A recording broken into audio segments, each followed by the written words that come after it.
આમોદ નજીકથી પસાર થતી ધાદર નદીમાં અચાનક મોટી સંખ્યામાં માછલીઓ મૃત હાલતમાં મળી આવતા સમગ્ર પંથકમાં ભારે ચકચાર મચી જવા પામી છે। આ ઘટનાને પગલે પર્યાવરણ પ્રેમીઓ ગામજનોમાં ભારે રોષ અને ચિંતા વ્યાપી છે।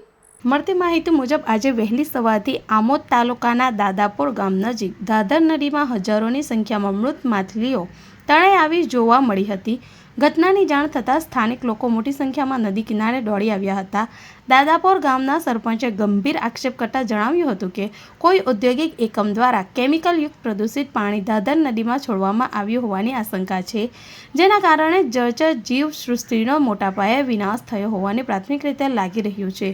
જો આક્ષેપ સાચો સાબિત થાય તો માત્ર પર્યાવરણ સામેનો ગંભીર ગુનો નથી, પરંતુ લાખો જળચર જીવોના જીવન સાથે કરવામાં આવી રહે ઘોર બેદરકારી પણ ગણાશે। સ્થાનિકોએ સમગ્ર ઘટનાની ઉચ્ચ સ્તરીય તપાસ કરી પાણીના નમૂનાઓની તાત્કાલિક પરીક્ષણ કરવામાં આવે તેમજ જવાબદાર કંપની અથવા વ્યક્તિ સામે કડક કાનૂની કાર્યવાહીની માંગ ઉઠાવી છે।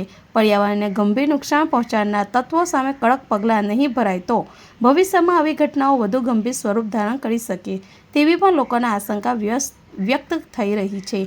હાલ સમગ્ર મામલે સંબંધિત તંત્ર દ્વારા તપાસ હાથ ધરવામાં આવે તેવી લોકોમાં માંગ કરી રહ્યા છે। વિડીયો જર્નલિસ્ટ મોહમ્મદ ખત્રી સાથે સત્યા ટીવી ન્યૂઝ આમોદ।